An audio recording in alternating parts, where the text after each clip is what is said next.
મહિલા અને બાળ વિકાસ વિભાગ દ્વારા ગુજરાત સરકારના કામકાજના નિયમો 1990ના નિયમ 15 હેઠળ બહાર પાડવામાં આવેલ સૂચનાઓની સૂચના ક 4(1) ક અન્ય 2 જુદી જુદી કક્ષાના અધિકારીઓને સત્તા સોંપણી કરવા બાબત મહત્વનો જીઆર પ્રસિદ્ધ કરવામાં આવી રહ્યો છે. નમસ્કાર મિત્રો, સ્વાગત છે તમારું અમારી યુટ્યુબ ચેનલ. મિત્રો, ગુજરાત સરકારના કામકાજના નિયમો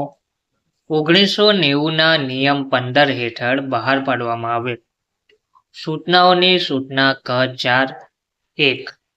ક અનુસાર મહિલા અને બાળ વિકાસ વિભાગને ફાળવવામાં આવેલ વિષયોને લગતા કેસો આ હુકમ સાથેના પરિશિષ્ટ 1, 2, 3 અને 4માં દર્શાવેલ કક્ષાએ નિકાલ કરવાનો આદેશ આપેલ છે. આ ઉપરાંત સામાન્ય વહીવટ વિભાગ, નાણાં વિભાગ, કાયદા વિભાગ તથા અન્ય સંબંધિત વહીવટી વિભાગોની સ્થાયી સૂચનાઓ કે તેમાં વખત થતા ફેરફારને ધ્યાને લઈ તે મુજબ રજૂઆતનો રાહ રાખીને યોગ્ય કક્ષાએ નિર્ણય લેવાની બાબત સુનિશ્ચિત કરવાની જવાબદારી વિભાગના સચિવ, અગ્ર સચિવ, અધિક મુખ્ય સચિવશ્રીની રહેશે. વધુમાં મહિલા અને બાળ વિકાસ વિભાગને સંબંધિત કોઈ પણ અગત્યની મહત્વની બાબત જે ધ્યાન ઉપર લાવવી જરૂરી હોય તેવી તમામ બાબતો કે જે અંગે સત્તા સોંપણી કરવામાં આવેલ હોય તો પણ તે અંગે આખરી નિર્ણય લેતા પહેલા પૂર્વ પરામર્શ કરવાનો રહેશે અને તેમાં મળેલા આદેશો મુજબ કાર્યવાહી કરવાની રહેશે. તો મંત્રી, મહિલા અને બાળ કલ્યાણ, સામાજિક ન્યાય અને અધિકારિતા વિભાગને ઉલ્લેખીને આ પરિપત્ર જીઆર પ્રસિદ્ધ કરવામાં આવ્યો છે,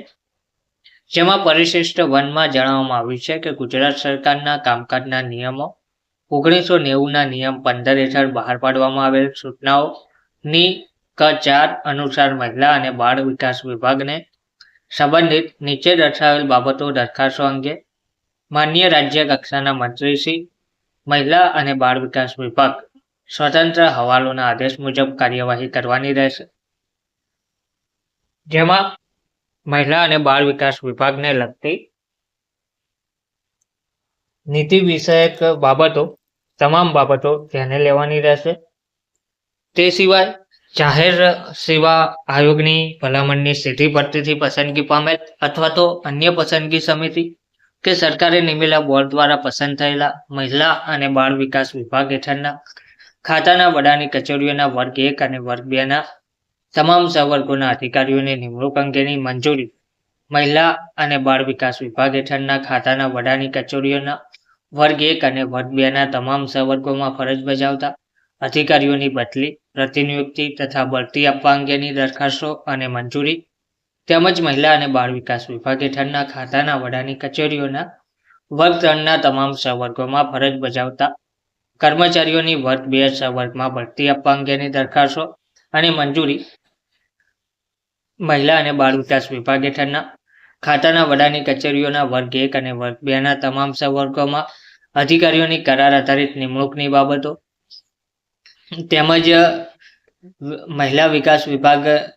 હેઠળના કચેરીના વર્ગ 3ના કર્મચારીઓની બદલીની મંજૂરી બાબત વર્ગ 1 અને વર્ગ 2 સંવર્ગમાં અપાતી એડહોક નિમણૂકની બાબત તેમજ કચેરી હસ્તકની વર્ગ 1 તથા વર્ગ 2ની તમામ જગ્યાઓ ઉપર અન્ય વિભાગ કે ખાતાના રાજ્યપત્રિત અધિકારીઓની સેવાઓ, નિયત કરેલ શરતો અને બોલીઓ અન્યવે લોન પ્રતિનિયુક્તિ પર લેવા બાબત, પ્રતિનિયુક્તિની મુદત લંબાવવાની બાબત, પ્રતિનિયુક્તિ સમાપ્ત કરવાની બાબત પણ વિચારણા હેઠળ લેવાની રહેશે. વિભાગ હેઠળના બોર્ડ, નિગમ, આયોગ દ્વારા રચવામાં આવતી વ્યવસ્થાપક, સંચાલન, બિનસરકારી સભ્યોની નિમણૂક બાબત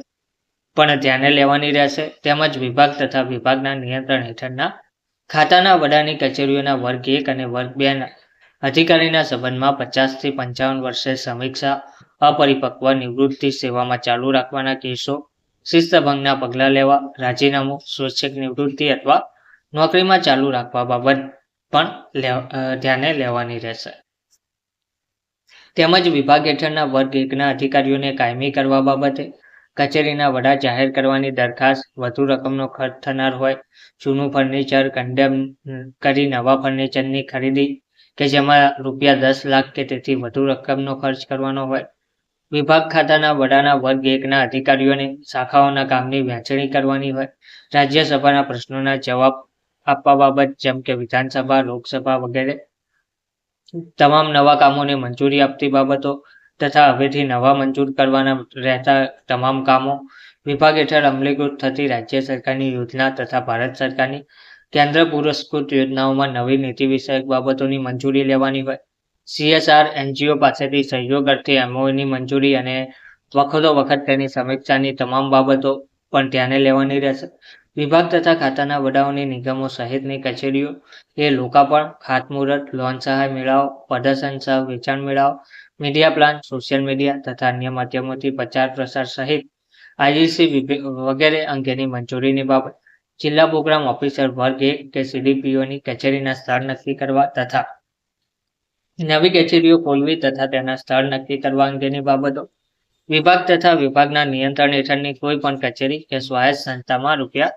₹25,000 કે તેથી વધુ ફિક્સ પગાર, કરાર આધારિત કોઈ પણ નિમણૂકોની મંજૂરી લેવાની હોય, સ્વૈચ્છિક સંસ્થાઓને સોંપવામાં આવતી વિભાગ અથવા તેના નિયંત્રણ હેઠળની કોઈ પણ કચેરીની તમામ પ્રકારની તાલીમ, પુનર્વસન, સ્કિલ ડેવલપમેન્ટ, વિવિધલક્ષી કેન્દ્રો, તાલીમ કેન્દ્રો, નારી ગૃહ, સ્વધાર ગૃહ, વર્કિંગ વુમન હોસ્ટેલ, આંગણવાડીઓનું સંચાલન સોંપવા કે રદ કરવાની મંજૂરીની બાબત, નવીન આંગણવાડી કેન્દ્ર મંજૂર કરવા તેમજ જર્જરિત આંગણવાડી કેન્દ્ર નવું બનાવવા બાબત ₹1 કરોડથી વધુ રકમની કોઈ પણ આઇટમની ખરીદી, તમામ પ્રકારના સાધનો, પુસ્તકો, રમકડાં, કોઈ પણ પ્રકારની કીટ, સ્ટેશનરી, યંત્ર સામગ્રી, આઇટમો વગેરે ટેન્ડર પ્રક્રિયાથી ખરીદવા અંગેની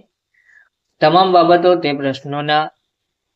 તે અંગેના દરેક તબક્કે સૈદ્ધાંતિક મંજૂરી ટેન્ડર પ્રક્રિયા કરવી અને SPC મંજૂરી, વર્ક ઓર્ડર વગેરે બાબતે માનનીય મંત્રીશ્રીની મંજૂરી મેળવવાની રહેશે. વર્ગ 1 અને વર્ગ 2ના અધિકારીઓના ખાતાકીય તપાસના કેસો પરિશિષ્ટ 2, 3 અને 4માં સમાવેશ ના હોય તેવી તમામ બાબતો આ ઉપરાંત મહિલા અને બાળ વિકાસ વિભાગને લગતી અગત્યની મહત્વની તમામ બાબતો કે જે મંત્રીશ્રી મહિલા અને બાળ વિકાસ વિભાગના ધ્યાને મૂકવી જરૂરી હોય તેવી તમામ બાબતો તથા મંત્રીશ્રી મહિલા અને બાળ વિકાસ વિભાગ દ્વારા મળેલ આદેશોની કાર્યવાહી કરવાની રહેશે. તે સિવાય પરિશિષ્ટ 2 નીચેની બાબતો પૈકી કોઈ નિર્ણય લેવાનો હોય તેવા કેસોને અધિક મુખ્ય સચિવ, અગ્ર સચિવ, સચિવ કક્ષાએ નિર્ણય કરવાનો રહેશે, જેમાં ભવિષ્ય નિધિમાંથી એડવાન્સ, મોટરકાર, મોટરસાયકલ અને મકાન પેશકી જેવી દરેક પ્રકારની પેશકીઓ તથા પરચુરણ રજા, મેડિકલ અને પ્રાપ્ત રજા વગેરે દરેક પ્રકારની રજાઓ તથા સામાન્ય પેશકીઓ જેવી કે TA, એડવાન્સ, મોટરકાર, મોટરસાયકલ અને મકાન પેશકી, સામાન્ય ભવિષ્ય નિધિમાંથી પેશકી તથા સતહ આખરી ઉપર નિવૃત્તિ વેતન, પેન્શન, ગ્રેચ્યુટી, તાલીમ વગેરે મંજૂર કરવા બાબત તથા તેઓને લગતી મહેકમની બાબતોનો નિર્ણય લેવાનો રહેશે. વિભાગના વર્ગ 2ના અધિકારીઓને કાયમી કરવા તથા તેઓની સિનિયોરિટીને લગતી બાબતો, વર્ગ 1ના અધિકારીઓના ખાનગી અહેવાલને લગતી બાબતો તથા પગાર તથા ખાસ પગાર મંજૂર કરવાની બાબતો પણ ધ્યાને લેવાની રહેશે. 50,000 અથવા તેથી વધુ પરંતુ 1 લાખ સુધીના આવર્તક અને અનાવર્તક ખર્ચની દરખાસ્તોની મંજૂરી, માનદ વેતન મંજૂર કરવા બાબત ફી અને માનદ વેતન મંજૂર કરવાનું હોય તે પણ મંજૂરી લેવાની રહેશે. ચાલુ નોકરીએ મૃત્યુ પામેલ સરકારી કર્મચારીને નિયમ અનુસારની રાહત મંજૂર કરવા બાબતે ગુજરાત તકેદારી આયોગ તથા જાહેર હિસાબ સમિતિના સંદર્ભો વગેરે બાબતો ધ્યાને લેવાની રહેશે. તે સિવાય જે છે પરિશિષ્ટ 3 તેમાં નીચેની બાબતો પૈકી કોઈ નિર્ણય લેવાનો હોય તેવા કેસોને અધિક સચિવ, સંયુક્ત સચિવ, નાયબ સચિવ કક્ષાએ નિકાલ કરવાનો રહેશે. તેમાં પણ વર્ગ 3ની નિમણૂક અને બદલીને લગતી બાબતો, સિનિયોરિટીને લગતી બાબતો,